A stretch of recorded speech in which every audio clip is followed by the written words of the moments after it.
ప్రార్థన చేసుకుందామండి. ప్రార్థన చేసుకుందాం.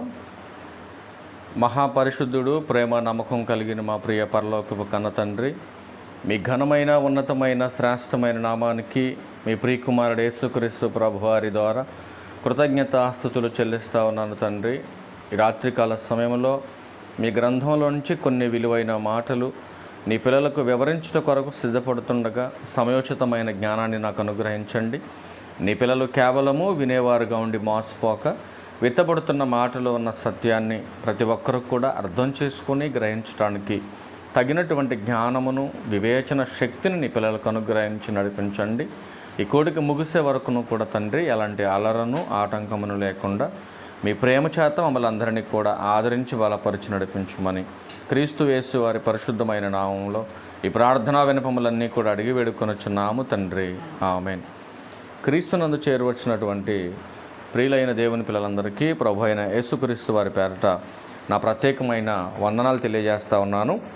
ప్రియులారా, ఈరోజు ఒక చక్కటి ఆలోచనాత్మకమైన విషయాన్ని దేవుని గ్రంథంలో నుంచి మనం నేర్చుకోవడానికి మన పట్ల ఇంత కృప చూపి ఇంత గొప్ప అవకాశాన్ని మనకిచ్చినటువంటి తండ్రి అయినటువంటి దేవునికి ప్రభు అయిన క్రీస్తు వారి పేరట నా కృతజ్ఞతాస్తుతులు చెల్లిస్తూ ఉన్నాను. ప్రియులారా, ఈరోజు ఒక చక్కటి విషయాన్ని మనం నేర్చుకుందాం. అపోస్తుడైన పౌలు గారు కొరింథీయులకు రాసినటువంటి మొదటి పత్రిక 1వ అధ్యాయం 9వ వచనాన్ని ఒకసారి మనం చూద్దాం.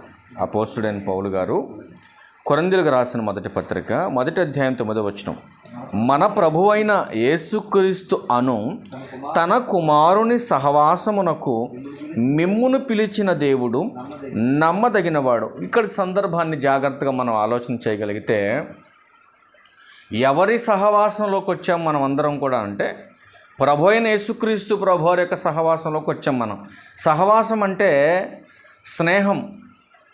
అంటే ఇప్పుడు మన స్నేహం ఎవరితో మన స్నేహం ఉండాలి? ఒకప్పుడు లోక స్నేహం చేసాం. మనం లోక స్నేహం చేయటం వలన దేవునికి ఎలా అయిపోయాం? ఒకసారి యాకోబు గారు రాసిన పత్రిక, లోక స్నేహం చేసినప్పుడు మనం దేవునికి ఎలా ఉన్నామో, ఎలా ఉన్నటువంటి మనల్ని మరి ప్రభు అయిన క్రీస్తు ప్రభువారి యొక్క సహవాసంలోనికి తీసుకొచ్చారో ఒకసారి పరిచయ భాగంగా మీకు ఈ మాట చూపించాలని నేను ఆశపడతా ఉన్నా.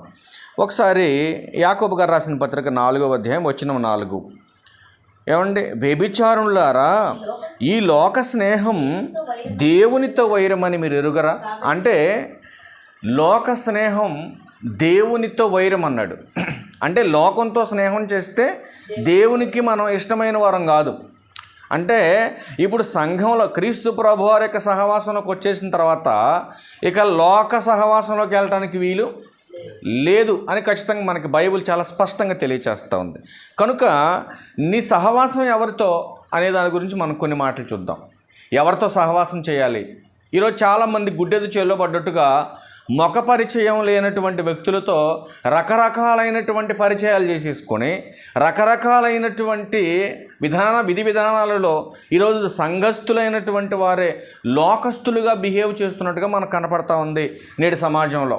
కనుక ప్రభు అయిన క్రీస్తు ప్రభువారి యొక్క సహవాసంలోకి వచ్చినటువంటి వారు ఎవరెవరితో సహవాసాలు చేయకూడదో కొన్ని మాటలు మీకు చూపిస్తాను. చాలా జాగ్రత్తగా మీరు చూడవలసినటువంటి అవసరత ఉంది. మొట్టమొదటిగా అసలు ఆయనతో ప్రభు అయిన క్రీస్తు ప్రభువారితో సహవాసం చేస్తే మనకి ఏంటి లాభం? దేవునితో సహవాసం చేస్తే ఏంటి మనకి లాభం అని అంటే, ఏమండి, లోకంలో ఉన్నటువంటి సహవాసాలు దేనికోసం చేస్తూ ఉంటారు? ఎదుటివాడి దగ్గర మేలు కోసమే కదండి, ఎదుటివాడి దగ్గర లాభం కోసమే కదండి. ఏమండి, కొన్ని సందర్భాల్లో ఎదుటి వాళ్ళు మనకి నచ్చినా నచ్చకపోయినా వాళ్ళ ద్వారా మనకి హెల్ప్ అవుతుంది అనుకుంటే ఖచ్చితంగా వాళ్ళు సహవాసం చేసేటటువంటి పరిస్థితులు ఏమండి సమాజంలో మనకు కనపడతా ఉన్నాయి. కనుక లోక స్నేహంలో కొంచెం కపటం ఉండొచ్చు, లోక స్నేహంతో కొంచెం వైరం ఉండొచ్చు, లోక ప్రేమలో మోసం ఉండొచ్చు. కానీ దేవునితో సహవాసం చేసేవారికి ఎంత లాభం ఉందో ఒక మాట మీకు చూపించాలనుకోండి నేను ఆశపడతాను ఈ సందర్భంలో. యోబు గ్రంథం 22వ అధ్యాయం 21వ వచనంలో,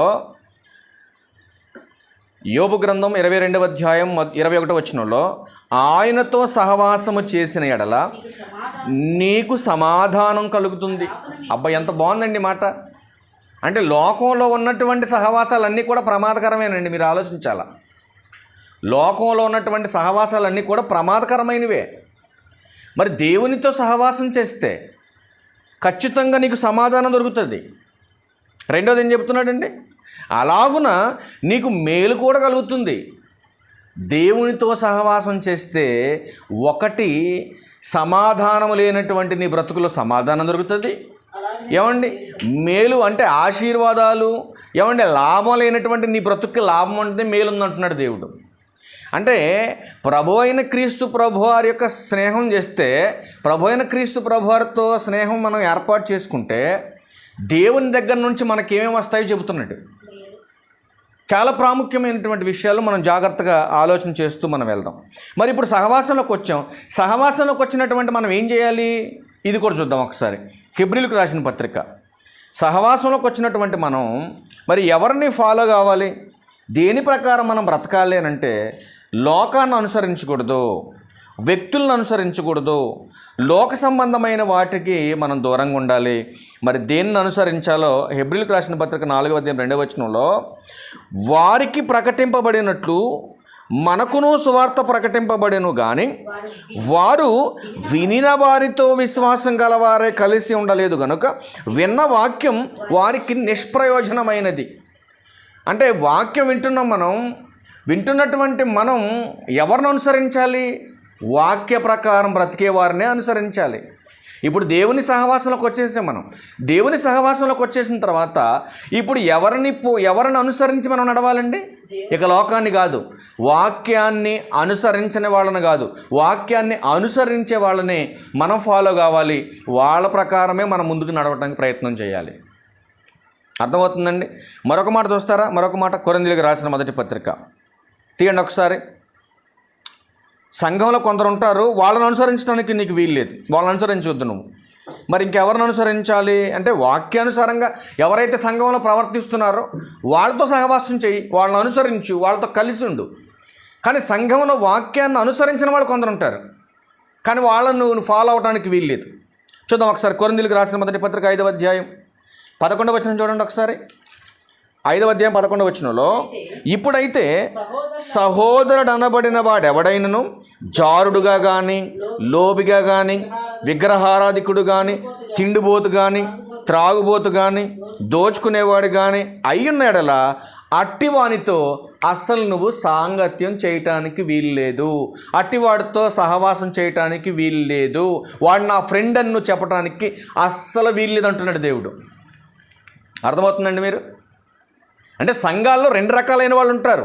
వాక్యాన్ని అనుసరించే వాళ్ళు ఉంటారు, వాక్యాన్ని అనుసరించిన వాళ్ళు ఉంటారు.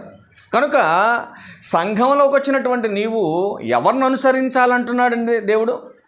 వాక్యానుసారంగా ఎవరైతే నడుస్తున్నారో వాళ్ళతో కలిసి ఉండు, వాళ్ళను అనుసరించు. ఏమండి, సంఘంలో ఉంటారు దొంగలుగా, వ్యభిచారులుగా ఎవరైతే ఉంటున్నారో అసలు వాళ్ళను నువ్వు అనుసరించడానికి వీల్లేదు నాయన, వాళ్ళని అనుసరించడానికి వీల్లేదు, వాళ్ళతో సాంగత్యం చేయొద్దు అంటున్నాడండి. మరొక చాలా క్లియర్గా ఉంటుంది చూడండి. కొరింథీయులకు రాసిన 2వ పత్రిక చూడండి, చాలా స్పష్టంగా మాట్లాడుతున్నాడు పౌలు గారు కొరింథీ సంఘంతో. 6వ అధ్యాయం, కొరింథీయులకు రాసిన 2వ పత్రిక 6వ అధ్యాయం 14వ వచనంలో, మీరు అవిశ్వాసులతో జోడిగా ఉండకండి. చూసారండి, అవిశ్వాసులు అంటే ఎవరు? మందిరానికి వస్తూ ఉంటారు, వాక్యాన్ని అనుసరించరు, వాక్య ప్రకారం బ్రతకరు, లోక సంబంధమైనవన్నీ కూడా చేస్తూ ఉంటారు, మళ్ళీ మందిరంలోకి వచ్చి ప్రార్థన చేస్తూ ఉంటారు. ఇట్లాంటి వాళ్ళు అవిశ్వాసులు. ఇట్లాంటి వాళ్ళతో నువ్వేం చేయొద్దు, జోడుగా అంటే సాంగత్యం చేయొద్దు, స్నేహం చేయొద్దు, వాళ్ళతో కలిసి ఉండొద్దు నువ్వు అంటున్నాడండి దేవుడు. అంటే ఎందుకు కలవద్దు అంటున్నాడు?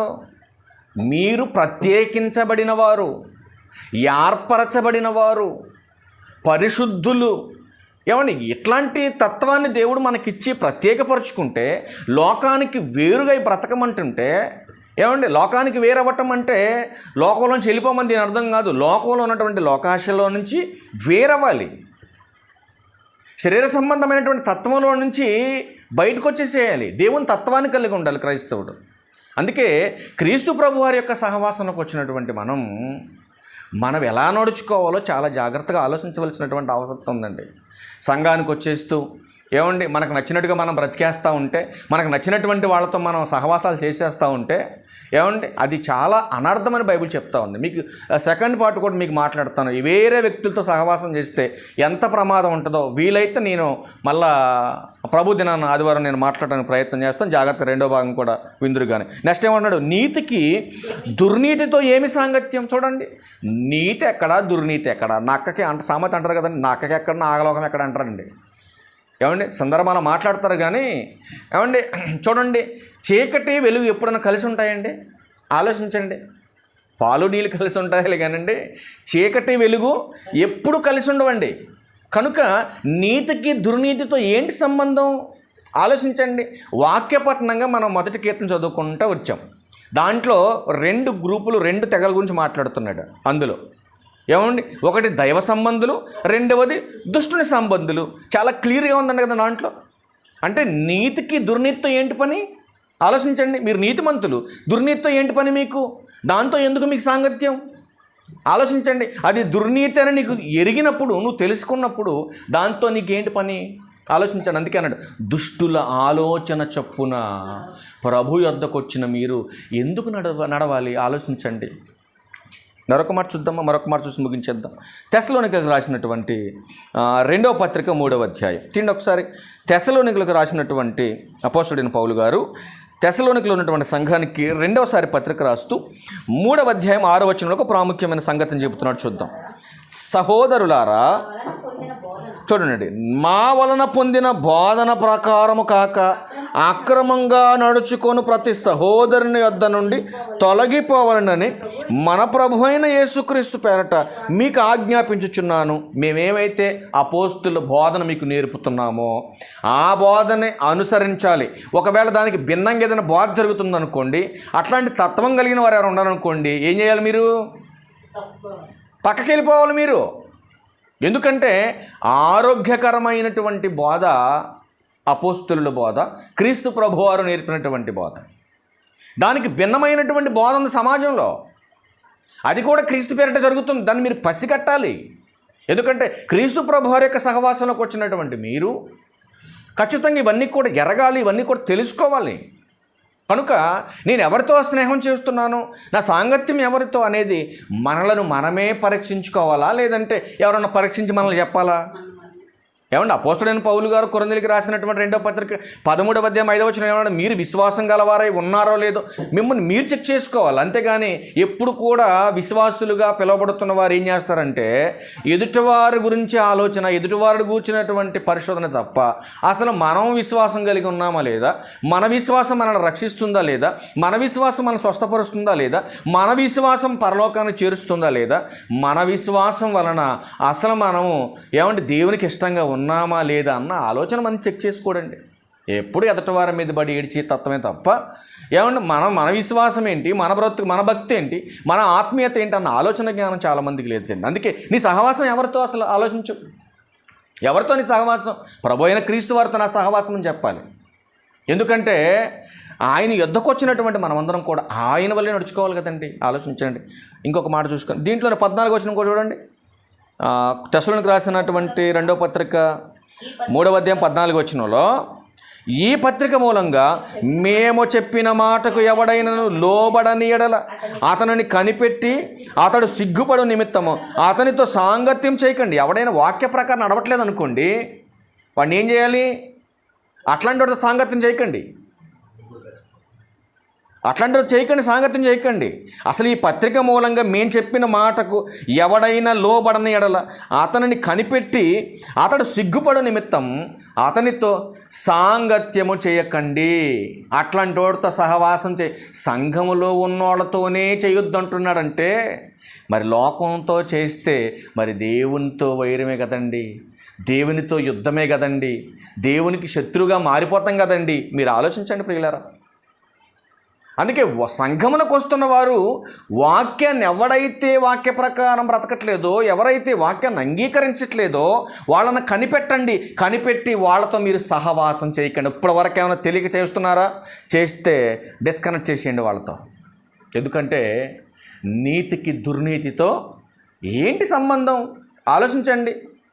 అవిశ్వాసులతో విశ్వాసులు ఎందుకు వాళ్ళతో ఏకీభవించాలి? వాళ్ళతో ఎందుకు జోడుగా ఉండాలి?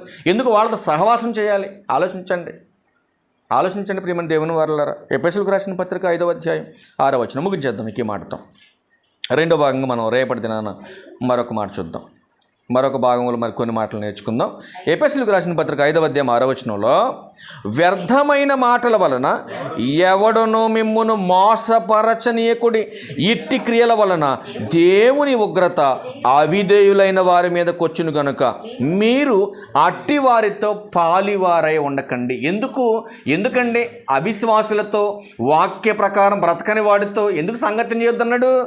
ఎందుకంటే వాడెలాగో ఉగ్రత అవుతున్నాడు, నువ్వు కూడా వాడి సహవాసం చేసావనుకో, వాడి స్వభావమే నీకు వచ్చేస్తుంది, వాడిలాగే నీ మీద దేవుని ఉగ్రత వచ్చేస్తుంది. కనుక వ్యర్థమైనటువంటి మాటలతో ఎవడైనా నిన్ను మోసం చేస్తున్నాడా కనిపెట్టు. వాక్యానుసారంగా బ్రతుకుతున్నాడా లేదా? అందరూ క్రైస్తవులని పిలువబడుతున్నారు కదా అని గుడ్డెది చేలో పడ్డట్టుగా అందరితో కలిసి ఉండమని ఎక్కడ చెప్పాలా బైబిల్ చెప్పిందండి? సంఘానికి వచ్చే వారిలో ఎవరు వాక్యానుసారంగా బ్రతుకుతున్నారో, ఎవరు వాక్య విరుద్ధంగా బ్రతుకుతున్నారో కనిపెట్టి వాళ్ళతో సాంగత్యం చేయమన్నాడు, వాళ్ళతో సహవాసం చేయమన్నాడు. అంతేగాని అందరూ మందిరానికి వస్తున్నారు కాబట్టి అందరూ భక్తులేనని గుడ్డెది చేలో పడ్డట్టుకు వెళ్ళిపోతే ఒకవేళ వాళ్ళు వాక్య విరుద్ధంగా పనిచేస్తున్నారేమో, వాళ్ళతో నువ్వు కలిసి తిరిగితే నీకు శిక్ష పడుతుందండి. చదవండి మరొకసారి ఆ మాట 6వ వచనంలో, ఎఫెసీయులకు రాసిన పత్రిక 5వ అధ్యాయం 6వ వచనంలో, వ్యర్థమైన మాటల వలన ఎవడను మిమ్మును మోసపరచనీయకండి. ఎవరు వ్యర్థమైన మాటల వల్ల మోసపరిచేది? బోధించే బోధకులు కావచ్చు, సంఘంలో ఉన్న విశ్వాసులు కావచ్చు, ఎవరైనా కావచ్చు. ఒకవేళ వ్యర్థమైనటువంటి మాటలతో మిమ్మల్ని ఎవరైనా మోసం చేస్తున్నారా గమనించాలి, జాగ్రత్తగా పసిగట్టాలి ఇవన్నీ కూడా. అందుకే నెక్స్ట్ ఏమన్నాడు? ఇట్టి క్రియల వలన దేవుని ఉగ్రత అవిధేయులంటే ఎవరు? జ్ఞానం లేనటువంటి వారు, వాక్యానుసారమైనటువంటి జ్ఞానం లేనటువంటి వారు. అట్లాంటి అవిధేయత అంటే ఏది వినాలో ఏది వినకూడదో ఈ సెన్స్ లేదు చాలామందికి ఉండదండి. ఈ సెన్స్ ఉండదు, ఏది పడితే అది తినేస్తూ ఉంటారు కొంతమంది. అందుకే యేసుక్రీస్తు ప్రభువారు ఏమన్నాడు? మీరు ఏమి వినుచున్నారో జాగ్రత్తగా చూసుకోవాలి. జాగ్రత్తగా చూసుకోవాలంటే దేంట్లో చూసుకోవాలి? గూగుల్లో కాదు. ప్రకటించబడుతున్నటువంటి ఏ గ్రంథం అయితే ఉందో ఆ గ్రంథంలో వాళ్ళు చెబుతున్నటువంటి సందర్భం దేనిని బట్టి మాట్లాడుతున్నారు, దేనిని సూచిస్తుంది, ఏ కాలాన్ని బట్టి, ఏ యుగాన్ని బట్టి, ఏ సందర్భాన్ని బట్టి భావం ఉంది అనేది కూడా ఆలోచించవలసినటువంటి అవసరం ఉందండి. ఏదో అది చెప్పేసుకుంటా వెళ్ళిపోతే చాలా ప్రమాదం ఉంది. అందుకని దేవుని ఉగ్రత అవిధేయులైనటువంటి వారి మీదకి వచ్చి పడుతుంది. విధేయత కలిగిన వారికి ఉగ్రత ఉండదు. ఎందుకంటే దేవుని ఇష్టానుసారంగా బ్రతుకుతారు, వాళ్ళు దేవుని ఇష్టాలను ఎరుగుతారు, దేవుడు చెప్పింది చేస్తారు కనుక వాళ్ళు విధేయత కలిగినటువంటి వారు. అవిధేయులంటే ఎవరు? ఇక్కడ వింటారు వాక్యాన్ని, వాక్యానుసారంగా బ్రతకకుండా తమకు నచ్చినట్టుగా తమ సబుద్ధిని ఆధారం చేసుకొని లోక సంబంధమైనటువంటి విషయాల్లో కలిసిమెలిసి తిరిగేవారు. ఎవరో వీళ్ళు ఒకసారి మీకు ఒక మాట చూపించాలనుకోండి, నేను ఆశపడతాను. ఒకసారి రోమిలకు రాసిన పత్రిక, ఎవరు వీళ్ళు ఒకసారి చూపిస్తా చూడండి. రోమిలకు రాసిన పత్రిక ఇలా చూపించుకుంటే వెళ్తే చాలా ఉంటాయి, కానీ ఒక మాట దీన్ని ముగింపుగా ఇద్దాం. రేపు రెండో భాగంగా ప్రాముఖ్యమైన సంగతులు మనం చూద్దాం. అసలు ఎవరితో సాంగత్యం చేయకూడదో మీకు చూపిస్తాను రేపు రెండవ భాగంలో. ఎవరితో చేయకూడదో ఇంకా చాలా ఉంది. ఆ రోమిలకు రాసిన పత్రిక 10వ అధ్యాయం 3వ వచనం చూడండి. 3వ వచనం, ఎలయనగా వారు దేవుని నీతిని ఎరుగక తమ స్వనీతిని స్థాపింపబూనుకొనొచ్చు దేవుని నీతికి లోబడలేదు అన్నాడు. చూసారండి? అంటే సొంత ఆలోచనతో సొంత భావజాలంతో బ్రతికేవాడు దేవుని యొక్క ఆత్మ సంబంధమైన విషయాల మీద మనసు పెట్టడు, దానికి లోబడడండి. మీరు జాగ్రత్తగా ఆలోచించండి. కానీ వీళ్ళు ఏం చేస్తారో తెలుసండి? దేవుని నీతికి లోబడకపోగా, దేవుని వాక్యానుసారంగా బ్రతకకపోక, దేవునితో సాంగత్యం చేయకపోక, అంటే సహవాసం చేయకపోక, సంఘంలోనే ఉంటూ ఏం చేస్తారంటే పైన 2వ వచనం చెప్తున్నాడు, వారు దేవుని యందు ఆసక్తి గలవారని వారిని గురించి సాక్ష్యం ఇచ్చుచున్నాను, ఆయనను వారి ఆసక్తి జ్ఞానానుసారమైనది కాదు. ఏమండి? మళ్ళీ అందరికంటే ముందు వీళ్ళే ఉంటారు ప్రార్థనలో, అందరికంటే ముందు పోటీలు పడి పాటలు పాడేది వీళ్ళే. ఏమంటే? అందరికంటే ముందు బైబిల్ తీసి చదివేది వీళ్ళే. అన్నిట్లో ఆతృత ఉండేది వీళ్ళకే. కానీ వీళ్ళకున్నటువంటి ఆసక్తి, వీళ్ళకున్నటువంటి జ్ఞానం దేని అనుసారమైనది కాదంటున్నాడు పౌలు గారు, వాక్యానుసారమైనది కాదు. చూసారండి? కనుక నీ సహవాసం ఎవరితో సహవాసం చేస్తున్నావు?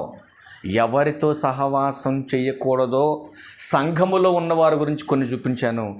ఇంకా రేపు రెండవ భాగంలో ఇంకా ఎవరెవరితో సహవాసం చేయకూడదో, చేస్తే ఎలాంటి పరిస్థితులు వస్తాయో కూడా మీకు చాలా క్షుణ్ణంగా లేఖన ఆధారంతో మీకు రెండవ భాగంలో మీకు నేర్పించే ప్రయత్నం చేస్తాను.